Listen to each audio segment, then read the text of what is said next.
अस्सलाम वालेकुम प्यारे बच्चों। क्लास 10th उर्दू में हमारा आज का टॉपिक है आपके नसाब में शामिल हिस्सा शेर से गज़ल जो लिखी है ख्वाजा हैदर अली आतिश ने। ख्वाजा हैदर अली आतिश ने जो ये गज़ल लिखी है जो आपके नसाब में शामिल है वो इस तरह से है।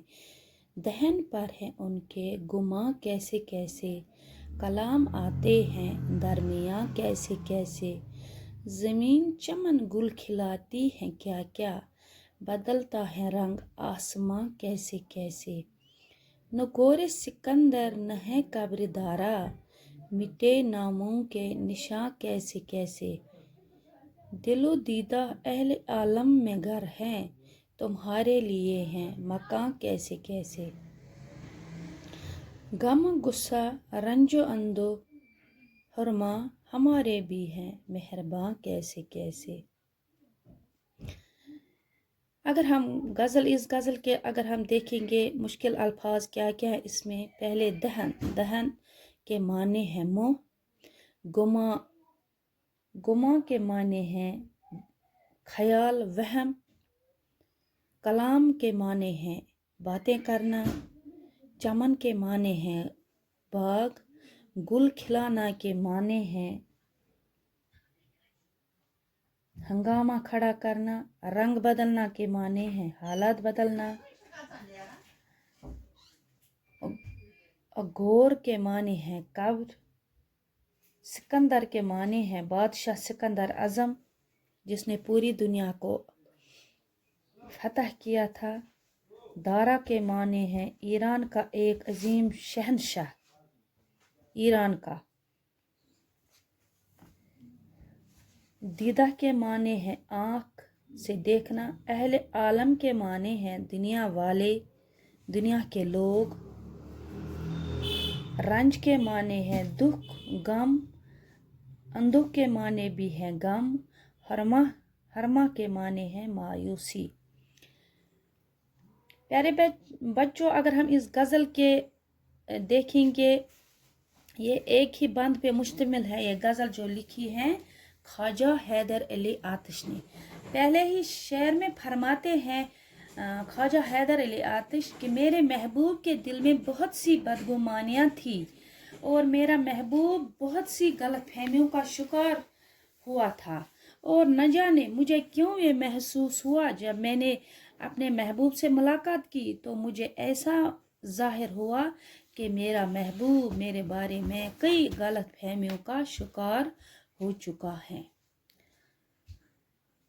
प्यारे बच्चों, अगर हम देखेंगे इस गज़ल में, गज़ल के आखिर में कैसे कैसे आता है, ये इसका रदीफ है। काफिया भी इसमें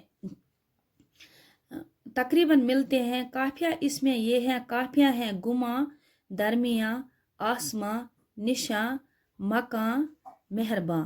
ये काफिया है, ये भी इस गज़ल में लगभग मिलते जुलते हैं। और इस गज़ल में अगर हम देखेंगे इसका रदीफ है कैसे कैसे। और प्यारे बच्चों, जैसा कि आपको पता ही है गज़ल के हर एक शेर के माने अलग अलग होते हैं, यानी अलग अलग मतलब निकलता है गज़ल के हर एक शेर का। यहाँ पहले ही शेर का मैं माना जो मैंने आपको बताया कि जो ये महबूब था वो तो अपने महबूब के बारे में बहुत सारे गलत फहमियों का शिकार हुआ था। ये तो पहले बंद का मैंने बोल दिया, पहले शेर का। तो दूसरा शेर इस तरह है, ज़मीन चमन गुल खिलाती है क्या क्या, बदलता है रंग आसमां कैसे कैसे। फरमाते हैं इस शेर में आतिश गर्दिश ज़माना का तज़किरा करते हुए फरमाते हैं कि इस दुनिया में तरह तरह के फितने आते हैं, फसाद हंगामे रोनमा होते हैं, नए नए हालात नए नए वाक़ात रोनमा होते हैं। यहाँ नई नई बातें ज़ुहूर में आती हैं, वजूद में आती हैं, और उन हंगामों का सबब इस दुनिया की पैदा करदा हुस्न व जमाल और दिलकश चीज़ें हैं। लेकिन शायर साथ ही इस तरह भी इशारा करते हैं कि ये खूबसूरत अशिया ज़माने के रंग बदलने के सबब जल्दी ही ख़त्म हो जाती है। यानी कोई भी चीज़ इस दुनिया में नहीं ठहरती है, हर एक चीज़ अपने वक्त के साथ ही ख़त्म हो जाती है, बल्कि ये वजूद में आने के साथ ही तो मिट जाती है। शायर ने इस शेर में गर्दिश लैलो नहार का जिक्र बड़े मौसर तरीके से पेश किया है। यानी इसने दुनिया के बदलते हुए हालात इसने इस शेर में बयान किए हैं। तीसरा शेर इस तरह से है, न गोरी सिकंदर है न है कब्र दारा, मिटे नामों के निशान कैसे कैसे। फरमाते हैं इस शेर में, फरमाते हैं आतिश कि अगर हम देखेंगे सिकंदर आजम को, जो यूनान का बहुत बड़ा बादशाह था जिसने पूरी दुनिया को फतह कर दिया था, यानी वो भी ना टिक सका इस दुनिया में। अगर हम दारा का देखेंगे, ईरान का अजीम शहनशाह और फातिह शहनशाह, जिसने सिकंदर आजम को भी शिकस्त दे दी थी, वो भी नहीं टिक सके, वो भी, उनका भी नामो निशान ना रहा इस दुनिया में। शायर दुनिया की नापायदारी का जिक्र करते हुए फरमाते कि इस दुनिया में कितने ही बहादुर और मशहूर लोग आए, लेकिन कोई यहाँ हमेशा के लिए न रह सका। दुनिया के अजीम बादशाहों की मिसाल देते हुए कहते हैं, सिकंदर आजम और दारा जैसे अजीम पुरजलाल और मशहूर बादशाह भी नहीं रहे, यहाँ तक कि उनके कब्रों के निशान भी अब तक बाकी नहीं हैं। गोया ये दुनिया, इससे वाबस्ता तमाम चीज़ें फानी और बेसवाती हैं। यानी कोई भी चीज़ इस दुनिया में कायम नहीं रह सकती। अब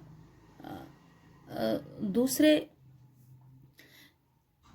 शेर के ओर चलते हैं। दिलो दीदा अहले आलम में घर हैं, तुम्हारे लिए हैं मकान कैसे कैसे।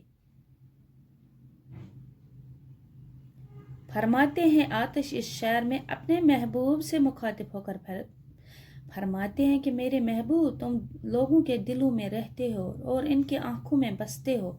तुमने दुनिया वालों के दिलों में घर कर लिया, उन्होंने तुम्हें आंखों में बसा रखा। अब तुम ही कहो कि रहने के लिए इससे अच्छे मकान और क्या सकते हैं।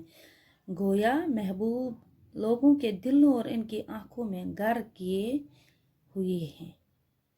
अब आखिरी शेर की ओर चलते हैं और वो इस तरह से है, गम व गुस्सा रंजो अंदुह व हरमा हमारे भी हैं मेहरबान कैसे कैसे। फरमाते हैं आतिश मक्ता में, इस गज़ल के मक्ता में फरमाते हैं, दुनिया में खुशियाँ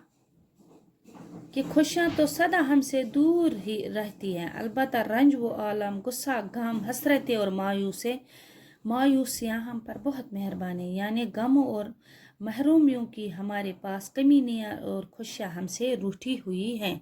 प्यारे बच्चों, ये तो था ख्वाजा हैदर अली आतिश की गज़ल जो मैंने आपके सामने रख दी। उम्मीद है कि आपने अच्छे से गौर किया होगा और समझ लिया होगा। बाकी वस्सलाम।